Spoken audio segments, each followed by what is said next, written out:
MCTV news కి స్వాగతం. Bulletin లో ముందుగా హెడ్లైన్స్ చూద్దాం. అన్నదాతలకు ఉగాదికి ముందే సుఖీభవ నగదును కూటమి ప్రభుత్వం అందించడం జరుగుతుందన్న ఎమ్మెల్యే షాజహాన్ బాషా నేడు మదనపల్లి పట్టణంలోని ఓ ప్రైవేట్ ఫంక్షన్ హాల్ నందు నిర్వహించిన అన్నదాత సుఖీభవ సభలో ముఖ్య అతిథిగా పాల్గొన్న ఎమ్మెల్యే కేంద్ర ప్రభుత్వం ప్రవేశపెట్టిన పీఎం విశ్వకర్మ పథకం ద్వారా సాంప్రదాయ వృత్తుల కళాకారులకు ఆర్థిక సాంకేతిక సహాయం అందుతుందన్న మదనపల్లి డీఆర్ఓ మరియు ఇన్ఛార్జి జాయింట్ కలెక్టర్ మధుసూదన్ రావు నేడు మదనపల్లి పట్టణంలోని పద్మావతి కళ్యాణ మండపం నందు చేతి వృత్తుల ఎగ్జిబిషన్ ను ప్రారంభించిన జాయింట్ కలెక్టర్. అన్నదాతలకు ఉగాదికి ముందే సుఖీభవ నగదును కూటమి ప్రభుత్వం అందించడం జరిగిందని ఎమ్మెల్యే షాజహాన్ బాషా పేర్కొన్నారు. నేడు మదనపల్లి పట్టణంలోని ఓ ప్రైవేట్ ఫంక్షన్ హాల్ నందు నిర్వహించిన అన్నదాత సుఖీభవ సభలో రైతులు పెద్ద సంఖ్యలో పాల్గొన్నారు. ఈ సందర్భంగా ఎమ్మెల్యే షాజహాన్ బాషా మాట్లాడారు. సూపర్ 6 ని సూపర్ హిట్ చేసిన కూటమి ప్రభుత్వం ఈ రోజు అన్నదాత సుఖీభవ 3వ విడత నిధులు రైతుల ఖాతాలో జమ చేయనుందని తెలిపారు. కేంద్ర సహకారంతో అమలవుతున్న ఈ పథకం 3వ విడతగా 46.85 లక్షల మందికి కేంద్ర రాష్ట్ర వాటా కలిపి ఒక్కో రైతు అకౌంట్ లో 6,000 జమ చేయనుందని తెలిపారు. 3వ విడతగా 2,676 కోట్లను కేంద్ర రాష్ట్ర ప్రభుత్వాలు ఖర్చు చేస్తున్నాయని, ఇందులో రాష్ట్ర వాటా 1,874 కోట్లని గుర్తు చేశారు. కూటమి ప్రభుత్వం అభివృద్ధి చేస్తుంటే వైఎస్ఆర్సీపీకి ఉన్న 2 పార్లమెంట్ సభ్యులు మన రాష్ట్రానికి అన్యాయం చేయడం బాధాకరమన్నారు. ఒక ఎంపీ గురుమూర్తి కోర్టుకు వెళ్లి గూగుల్ డేటా సెంటర్ ను అడ్డుకోవడం యువతకు ఉద్యోగాలు రాకుండా అడ్డుకోవడమేనని ఆవేదన వ్యక్తం చేశారు. మరొక ఎంపీ మిథున్ రెడ్డి పార్లమెంట్ ప్రజలకు అందుబాటులో లేకుండా పోయారని విమర్శించారు. మహిళలకు ఉచిత బస్సు ప్రయాణం, దీపం పథకం, సూపర్ 6 పథకాలు అమలు చేయడంలో ముఖ్యమంత్రి నారా చంద్రబాబు నాయుడు ముందుకు వెళ్తున్నారని ఎమ్మెల్యే స్పష్టం చేశారు. జిల్లా వ్యవసాయ శాఖ ఆధ్వర్యంలో నిర్వహించిన ఈ కార్యక్రమంలో పలువురు తెలుగుదేశం పార్టీ నేతలు, అధికారులు పాల్గొన్నారు.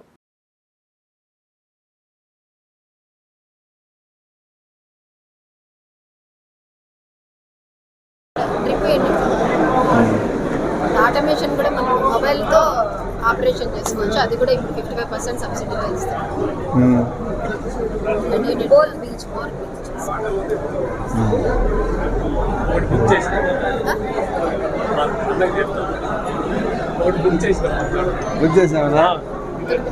ఇప్పుడు మనకు ఒక ఎకరాకు, ఒక హెక్టార్ అంటే 2.5 ఎకరా సార్. 2.5 ఎకరాకు దాదాపు 15,000 రూపాయలు కాస్ట్ వస్తుంది. 15,000 సార్ కాస్ట్ వస్తుంది.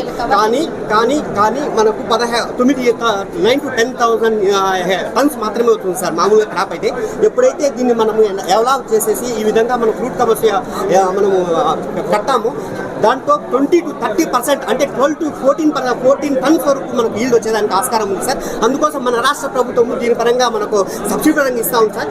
యాక్చువల్గా కాస్ట్ అయితే ఒక కవర్ కాస్ట్ వచ్చి ₹2.10 పడుతుంది సార్. కానీ మన హార్టికల్చర్ డిపార్ట్మెంట్ తరఫున మనము దీన్ని ₹1.05 మాత్రమే రైతుకి ఇస్తాను సార్. మాక్సిమం ఒక రైతుకు 15,000 వరకు కూడా మనం ఇచ్చేదానికి ఆస్కారం ఉంది సార్. అందుకోసం ఇప్పుడు నియోజకవర్గం అంతా దీన్ని అవేర్నెస్ కల్పిస్తాము. చాలా మంది తీసుకుంటా ఉన్నారు సార్. నిమ్మకాయ సైజులో ఉన్నప్పుడు కట్టేస్తాం. కట్టినప్పుడు మనకి పెస్ట్ అండ్ డిసీజెస్ ఏం రావు. మనకి ఇప్పుడు పండుగ ఎక్కువ ప్రాబ్లం ఉంది. కాయగా వస్తున్నప్పుడు పండుగ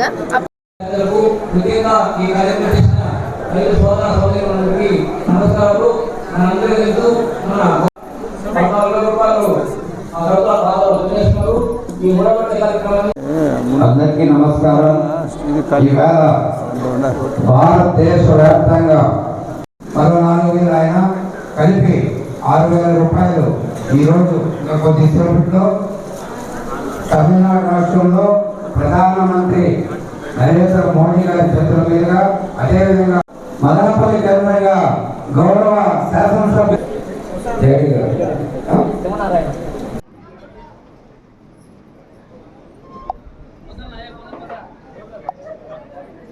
అన్నా ఒకసారి అన్నా చూడండి అన్నా.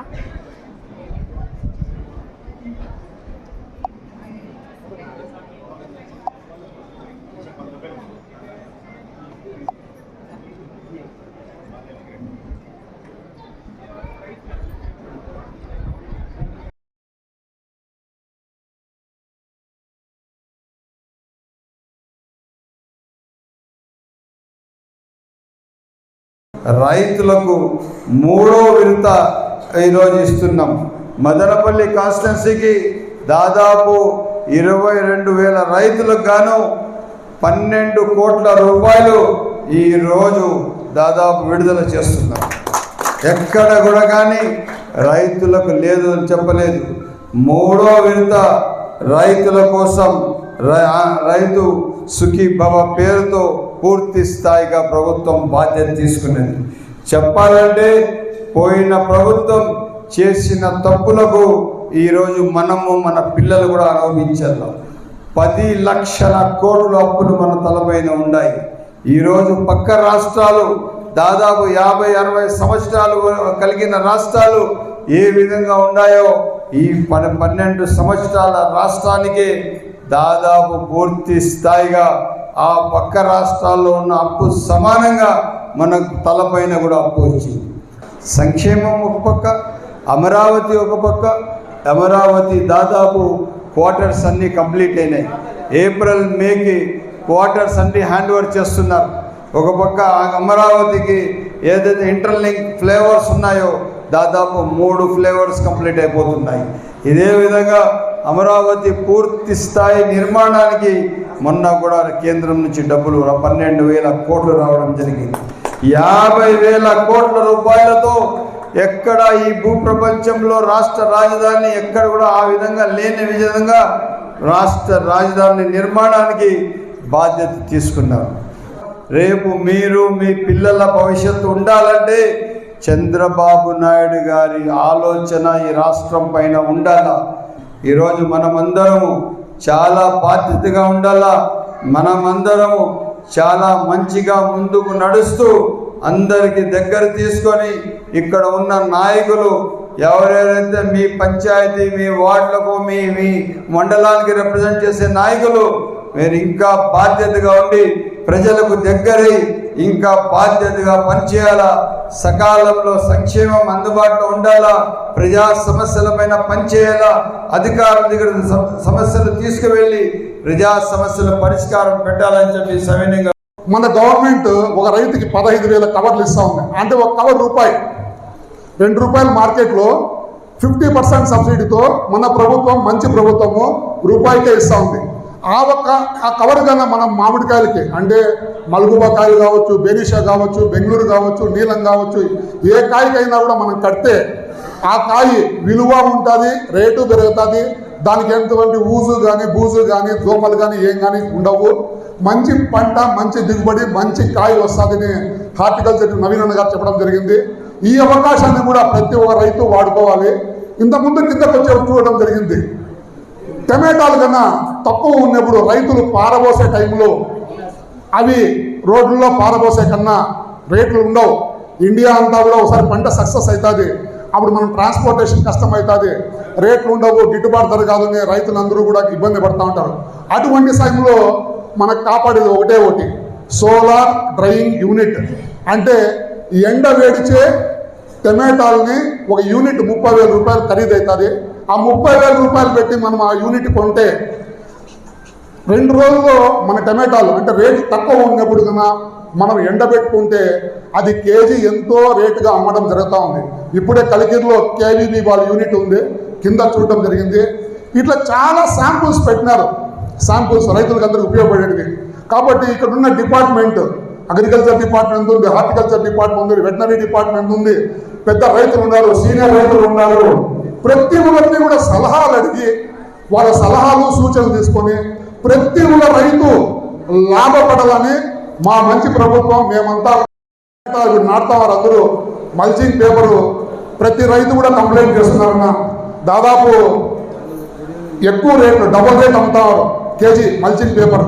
ఆ పేపర్ మీద కూడా కలెక్టర్ గారికి, సబ్ కలెక్టర్ గారికి అందరికీ చెప్పి ప్రతి ఎరువులన్నీ కూడా చెక్ చేసి వాళ్ళు అన్నీ కూడా కరెక్ట్గా ఎంఆర్పీకో లేదంటే ఏదైతే వాళ్ళకి వస్తుందో ఒక యుద్ధం పేరు చెప్పేసి డిమాండ్ సృష్టించి రైతులు నష్టం చేయకుండా ప్రతి ఒక్కరికి కూడా ఎరువులంగడి వాళ్ళు చెప్తా ఉన్నాం.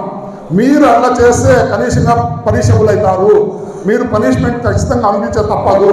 యుద్ధం ఎక్కడో జరుగుతుంది, మనకి ఇంకా ఏం రేట్లు పెరగలేదు, అన్ని సప్లైలు బాగానే ఉంటాయి.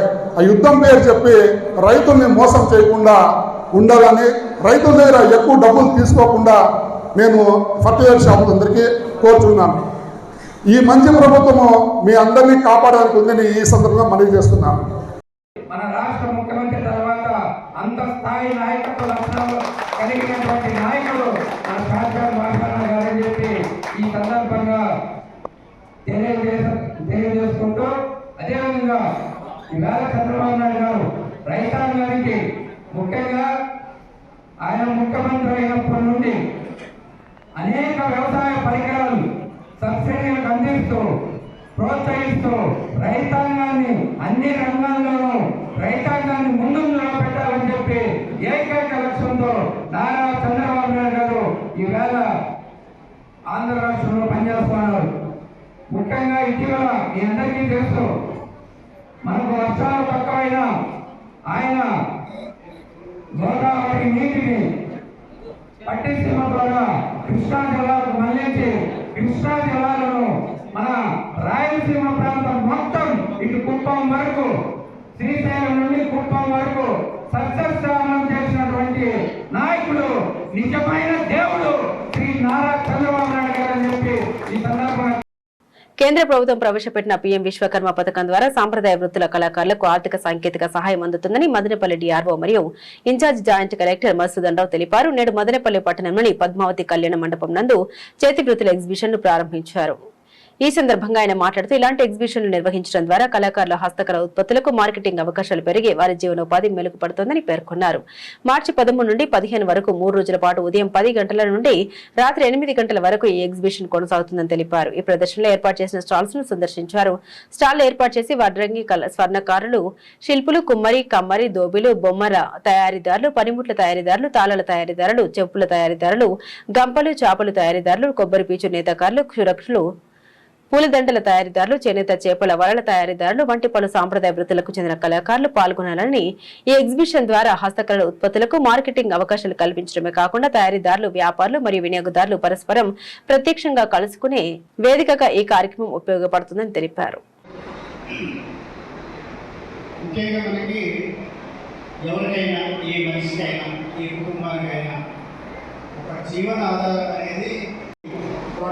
ఉత్పత్తి చేస్తారు. సో అందులో భాగంగానే చేతి వృత్తులు అనేది ముఖ్యమైనది.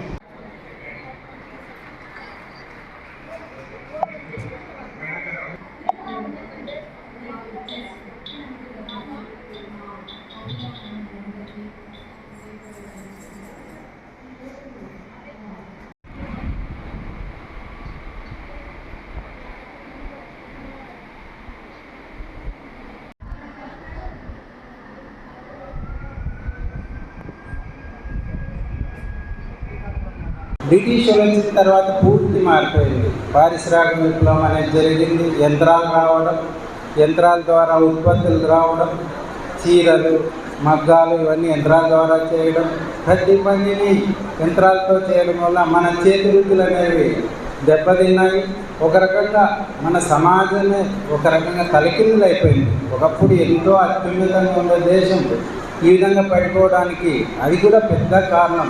ఈ చరిత్రలో చూస్తే మన ఆర్థిక పరిస్థితి అందరికంటే నెంబర్ 1 తగ్గిపోవడానికి కారణం ఇది కూడా. చేతి వృత్తులు దెబ్బతినడం, ఎవరికి వాళ్ళు ఉత్పత్తి చేసేవాళ్ళు, ప్రతి ఇల్లు ఒక పరిశ్రమలాగా ఉండేది. ప్రతి వాళ్ళు దేశానికి ఎంతో తోడ్పడేవాళ్ళు. మనమే ఇతర దేశాలకు ఉత్పత్తి చేసేవాళ్ళం. బ్రిటిష్ వాళ్ళు తెలివిగా అక్కడ బట్టలు నేర్చుకోవడం, కొన్ని అన్నీ అక్కడే తయారు చేయడం యంత్రాలతో, మనకి ఇక్కడ దిగుమతి చేయడం, తద్వారా చేతి వృత్తులు పూర్తి నశించి చాలా ఇబ్బంది పడేవాళ్ళు. మళ్ళీ మన ప్రధానమంత్రి గారు ఇప్పుడు ఈ కార్యక్రమాన్ని 2023లో ప్రారంభించారు. మరీ చేతి వృత్తులను ప్రోత్సహించడం, చిన్న పరిశ్రమలు ప్రోత్సహించడం, దీనికోసమే ఈ కార్యక్రమాన్ని చేశారు. మీరు ఈ సద్వినియోగం చేసుకోండి. ఇక్కడ చూడు ఎంతమందికి మనకి ఇచ్చారు. వడ్రంగులు, పడవలు తయారు చేసేవారు, ఆయుధాలు తయారు చేసేవారు, కమ్మరి, సుత్తులు, టూల్ కేట్లు, శిల్పులు, కుమ్మర్లు, చెప్పులు కుట్టేవారు, కాఫీ మేస్త్రీలు, గుట్టలు, చేపలు, బొమ్మలు తయారు, చురకలు, పూలదండలు, ఇట్లంతా ప్రతి వృత్తి కళాకారులకి ఇప్పుడు అవకాశం కల్పిస్తున్నారు. ఇది 2027 నుంచి 2028 వరకు ఉంటుంది. దీనికి సచివాలయంలో మీరు అప్లై చేసుకోవడము, ఇవన్నీ మీకు ప్రాథమిక శిక్షణ ఇవ్వడం, టూల్ కిట్స్ ఇవ్వడం, మీకు తగిన సహాయాలన్నీ వస్తాయి. దీన్ని మరి ప్రత్యేకంగా మీకు తెలియజేస్తాం ఏ రకంగా మీరు ఉపయోగించుకోవాలని. ఇక్కడ మన డిఆర్డీఏ మేడము, మరి మెప్మా మేడం, వీళ్ళు కూడా అందరూ ఉన్నారు. డిపార్ట్మెంట్ వాళ్ళు, బ్యాంకు వాళ్ళు ఉన్నారు. మీకు తగిన సహకారాలు ఇస్తారు. మీరు సద్వినియోగం చేసుకొని, నేను కోరేది ఇది, మన ప్రధానమంత్రి ఉద్దేశం కూడా ఏమంటే మరి మనము దేశంలో ప్రపంచంలోనే నెంబర్ 1 కావాలా. ఒకప్పుడు మనం ఎలాగ ఉన్నాం, ఒకప్పుడు స్వర్ణయుగం కదా మనది, గుప్తల కాలం కానీ కృష్ణదేవరాయల కాలం కానీ. అది రావాలంటే ఈ చేతి వృత్తులు ప్రతి ఇల్లు ఒక పరిశ్రమ అయ్యి సొంతంగా ఉత్పత్తి చేసే స్థాయికి రావాలి. ఇప్పుడు చైనాను జపాన్ అదే కదా చేస్తాను, మనం కూడా అది చేయాలి. దాన్ని కోసమే మీరు కార్యక్రమాన్ని సద్వినియోగం చేసుకోవాలా. ముఖ్యంగా మీరు మహిళలు, మీరే ఒక పరిశ్రమ, ఇంటికి పరిశ్రమ పెట్టాలంటే మీరే కారణం. మీరు ఈ అవకాశాన్ని తప్పకుండా వినియోగించుకోండి. తర్వాత కూడా మీకు ప్రత్యేక కార్యక్రమాలు శిక్షణ కూడా ఏర్పాటు చేస్తాము. నాకు దయచేసి సార్ అనేది నాకు టైం లేదు. యాక్చువల్గా ఇప్పుడు కలెక్టర్ గారు లేరు, సార్ చెప్పినట్టు యాక్చువల్గా జాయింట్ కలెక్టర్ ఇన్ఛార్జ్ ఉన్నాను కాబట్టి దయచేసి మన్నించవలసిందిగా కోరుతున్నాను. ఈరోజు ఈ సమావేశం కూడా ఎంఎస్ఎంఈ గురించి, చేతి వృత్తుల గురించి, దీనికి ఒక కార్పొరేషన్ ఏర్పాటు చేసి దీనికి ఒక కొంతమందిని డైరెక్టర్లు రాష్ట్ర స్థాయిలో ఉంచి మీరందరూ కూడా మహిళలు కుట్టు మిషన్లు అయితేమి, చేతి వృత్తుల్లో అయితే ఎవరెవరు ఏ రంగాల్లో వర్క్ చేస్తారో మీరందరూ కూడా అభివృద్ధి చెందేదానికి ఈ ప్రభుత్వం మీకు ఎప్పుడు కూడా తోడు ఉంది. నారా చంద్రబాబు నాయుడు గారు మీరు చూస్తే మన రాష్ట్రము చాలా లోటు బడ్జెట్లో ఉండేదాన్ని 2014లో ఒకసారి ముఖ్యమంత్రి అయ్యి 5 సంవత్సరాలు ఉమ్మడి ఆంధ్రప్రదేశ్లో విడిపోయిన తర్వాత మళ్ళా ఇక్కడ అమరావతి అనేది ఆంధ్రప్రదేశ్ రాజధానిగా నిర్మాణం చేపట్టారు.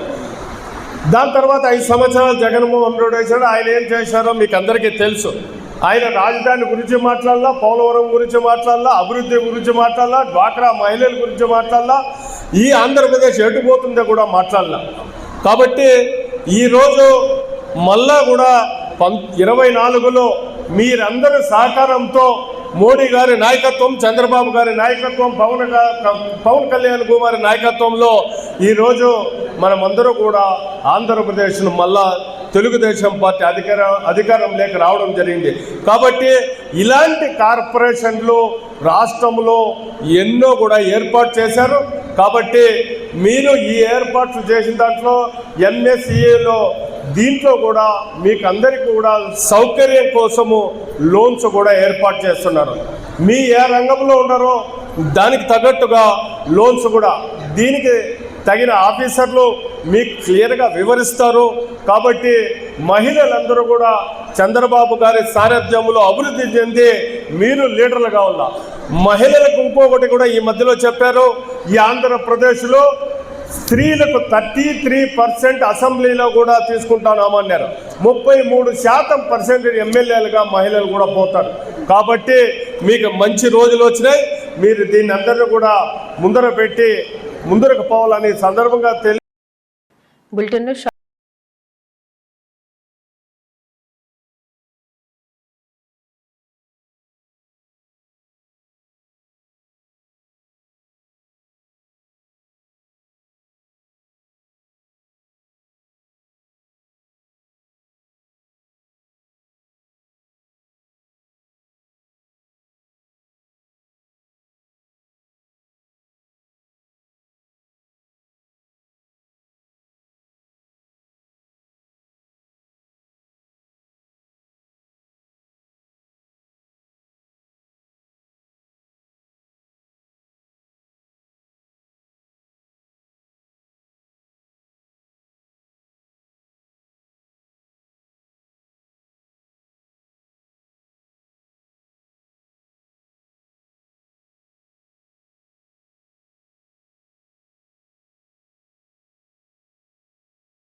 Welcome back to news. Madanapalle ప్రభుత్వ మహిళా డిగ్రీ కళాశాల నందు ముందస్తు రంజాన్ పండుగ వేడుకలు నిర్వహించారు. ఈ కార్యక్రమంలో ప్రిన్సిపల్ వనజ, అధ్యాపకులు, విద్యార్థులు, సిబ్బంది పాల్గొన్నారు. ఈ సందర్భంగా వారు మాట్లాడుతూ భారతదేశంలో అన్ని మతాల్ని గౌరవిస్తారని, విద్యార్థుల ఐకమత్యాన్ని చాటడానికి తమ కళాశాలలో అన్ని పండుగలు నిర్వహించడం జరుగుతోందన్నారు. ప్రజలందరికీ తమ కళాశాల తరపున ముందస్తు రంజాన్ పండుగ శుభాకాంక్షలు తెలిపారు.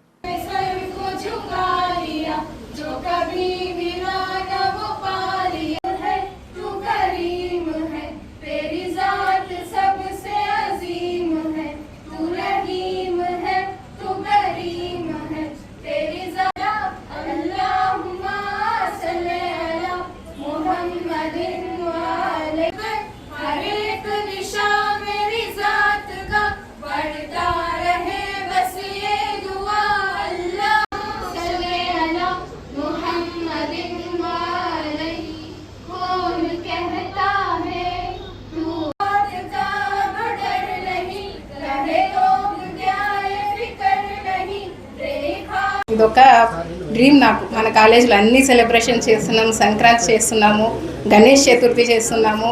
సో అలాగే మన కాలేజీలో అన్ని యాక్టివిటీస్లో పార్టిసిపేట్ చేసే స్టూడెంట్స్ మన చాలామంది మన ఫ్రెండ్స్ ఉన్నారు. సో వాళ్ళందరి కోసం కూడా రంజాన్ సెలబ్రేట్ చేయాలనేది నా కోరిక. సో అది ఈ రోజుతో జరగడము నాకు చాలా సంతోషంగా ఉంది. సో రంజాన్ అనేది మనకు ముఖ్యంగా మనందరికీ భారతదేశము సెక్యులర్ స్టేట్, లౌకిక దేశము. సెక్యులర్ స్టేట్ అంటే ఏంటి? మామూలుగా సెక్యులర్ స్టేట్ వెస్ట్రన్ కంట్రీస్లో సెక్యులర్ స్టేట్ అనే దానికి భారతదేశంలో సెక్యులర్ స్టేట్స్కి చాలా తేడా ఉంది.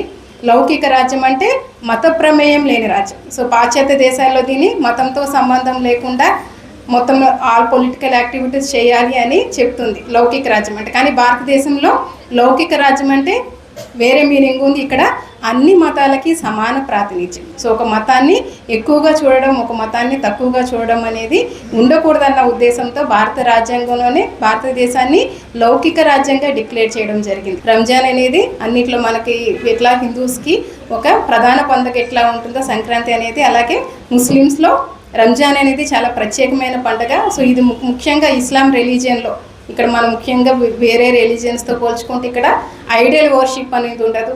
సో ఏదో ఒక వ్యక్తిని లేదా విగ్రహాన్ని ఆరాధన అనేది ఉండదు.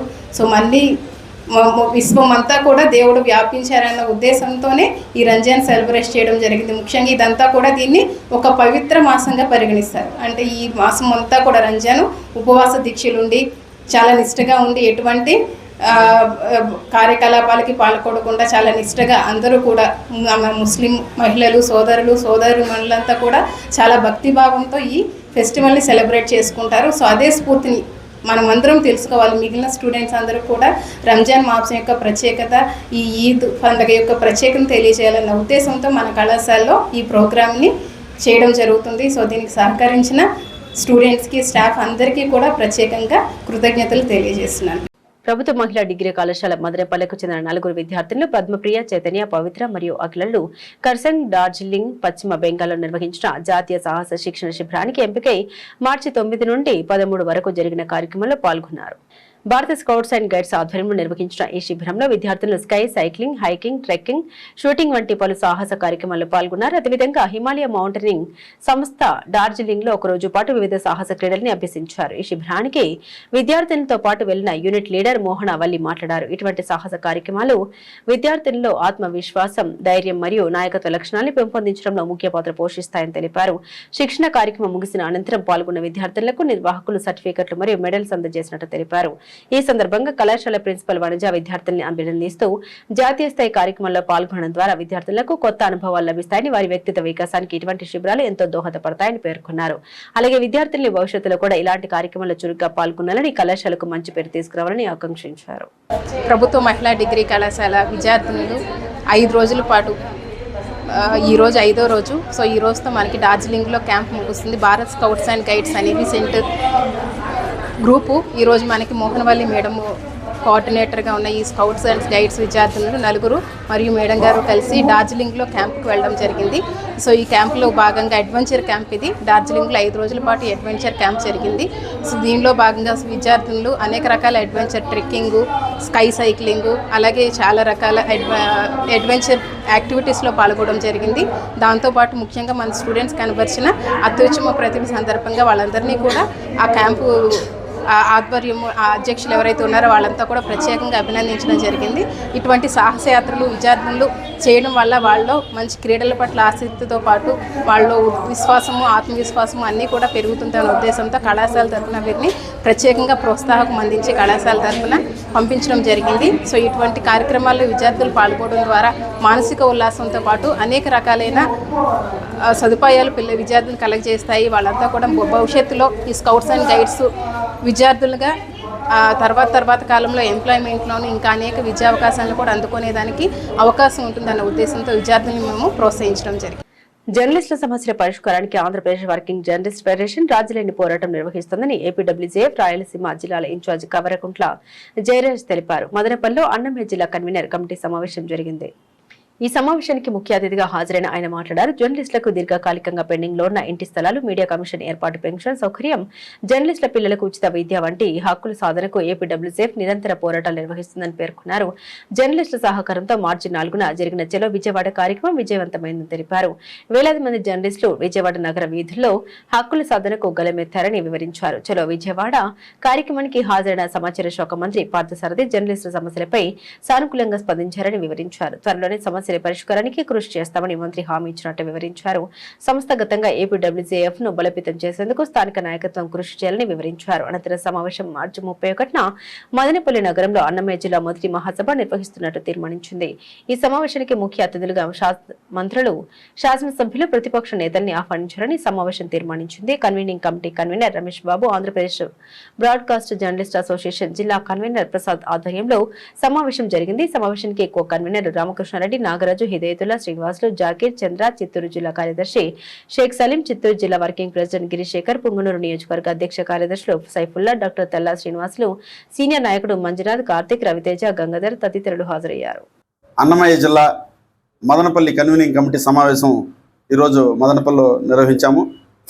ఈ సమావేశానికి అధ్యక్షత ఏపీడబ్ల్యూజేఎఫ్ మదనపల్లి జిల్లా convener Ramesh, Andhra Pradesh broadcast journalist association convener Prasad గారు ఆధ్వర్యంలో జరిగింది. జిల్లాలో ఉన్నటువంటి అన్ని నియోజకవర్గాల నుంచి కో కన్వీనర్లు అందరూ కూడా ఈ సమావేశానికి హాజరయ్యారు. ఈ సమావేశంలో ముఖ్యంగా జర్నలిస్టులు ఎదుర్కొన్నటువంటి సమస్యలు, ముఖ్యంగా అక్రిడేషన్ సమస్య, అదేవిధంగా ఇంటి పట్టాల సమస్య, అదేవిధంగా జర్నలిస్టులపై దాడులను నియంత్రించేందుకు మీడియా కమిషన్ ఏర్పాటు తదితర అంశాలపైన కూడా క్షుణ్ణంగా చర్చించడం జరిగింది. సంఘ నిర్మాణంలో భాగంగా మదనపల్లి జిల్లా మహాసభలు దిగ్విజయంగా నిర్వహించాలని చెప్పేసి కమిటీ ఏకగ్రీవంగా తీర్మానించడం జరిగింది. మార్చి 31న మదనపల్లి పట్టణంలో మదనపల్లి జిల్లా మహాసభలు నిర్వహించబడతాయి. అదేవిధంగా నిర్మాణంలో భాగంగా ఆంధ్రప్రదేశ్ వర్కింగ్ జర్నలిస్ట్ ఫెడరేషన్, అదేవిధంగా ఆంధ్రప్రదేశ్ బ్రాడ్కాస్ట్ జర్నలిస్ట్ అసోసియేషన్ రెండింటికి కూడా ఎన్నికలు నిర్వహించబడుతుంది. ఈ ఎన్నికలకన్నిటికీ కూడా షెడ్యూల్ రిలీజ్ చేయడం జరిగింది. ఈరోజు ఈ నిర్మాణంలో భాగంగా జర్నలిస్టులందరూ కూడా సహకరించాలని, ఏకతాటిపై నిలిచి జర్నలిస్టు సంఘాన్ని బలోపేతం చేసి హక్కుల సాధనకు కృషి చేయాలని చెప్పేసి ఈ సందర్భంగా విజ్ఞప్తి చేస్తున్నాం. మదనపల్లి జిల్లా ప్రభుత్వ ఆసుపత్రిలో వైద్యులు, మందులు అందుబాటులో లేవని సిపిఐ రాష్ట్ర కార్యవర్గ సభ్యులు కృష్ణప్ప ఆరోపించారు. నేడు మదనపల్లి ప్రభుత్వ ఆసుపత్రి వద్ద సిపిఐ ఆధ్వర్యంలో నిరసన వ్యక్తం చేశారు. ఈ సందర్భంగా ఆయన మాట్లాడారు. అన్నమయ్య జిల్లా కేంద్రమైన మదనపల్లిలోని ప్రభుత్వ ఆసుపత్రి చాలా దయనీయ పరిస్థితిలో ఉందన్నారు. ఇక్కడ వైద్యులు లేరని, మందులు లేవని, దీంతో రోగులు ఇబ్బందులు పడుతున్నారని ఆవేదన వ్యక్తం చేశారు. కలెక్టర్ ఇప్పటికైనా స్పందించి వెంటనే చర్యలు తీసుకోవాలని కోరారు. అన్నమయ్య జిల్లా మదనపల్లి జిల్లా కేంద్రంలో ఉన్నటువంటి సర్వజన బోధన ఆసుపత్రి జిల్లా ఆసుపత్రిగా గతంలో ఉండేది. ఈ ఆసుపత్రికి వచ్చినటువంటి నిరుపేదలకు నాణ్యమైన వైద్యము ఎట్లో కానీ వచ్చినటువంటి వాళ్లకు సర్వరోగాలు వచ్చేటువంటి పరిస్థితి వ్యాపిస్తుంది. అంటే సరైనటువంటి మందులు లేక దానికి సంబంధించినటువంటి గతంలో 33 లక్షలు మాత్రలకు, మెడిసిన్స్కు డబ్బులు వస్తే ఇప్పుడు 8 లక్షలు మాత్రమే వస్తుంది. ఈ ఆసుపత్రిలో చిన్న కేసు వచ్చినా కానీ తిరుపతికి, బెంగళూరుకు రెఫర్ చేస్తున్నారు. డ్రోమా సెంటర్ ఇక్కడ ఉన్నటువంటి దాన్ని మొత్తం డ్రోమా సెంటర్ కూడా ఇక్కడ లేనటువంటి పరిస్థితి. కాబట్టి వీటన్నిటిపైన ఇక్కడ కలెక్టర్ గారు మొత్తం ఉన్నా కూడా ఈ ఆసుపత్రిలో మెరుగైనటువంటి వైద్యం అందించలేనటువంటి పరిస్థితి. ఒకప్పుడు ఈ ఆసుపత్రికి మొత్తం డాక్టర్స్, సిబ్బంది ఉన్నటువంటి వాళ్ళు ఇప్పుడు దాన్ని సిబ్బంది కొరత తీవ్రంగా ఉంది, డాక్టర్ల కొరత తీవ్రంగా ఉంది. ఈ సమస్యను వెంటనే పరిష్కరించాలని ఎన్నిసార్లు పోరాటాలు చేసినా స్పందించే పరిస్థితి లేదు. భవిష్యత్తులో వీటిపైన పోరాటాలు చేస్తాం. ఇక్కడ జిల్లా సెంటర్కి కావాల్సినటువంటి, మెడికల్ కాలేజ్ కావాల్సినటువంటి మరి ఎన్నో పరికరాలు వచ్చినా ఈ పరికరాలన్నీ గుంటూరుకు తరలించకపోయారు.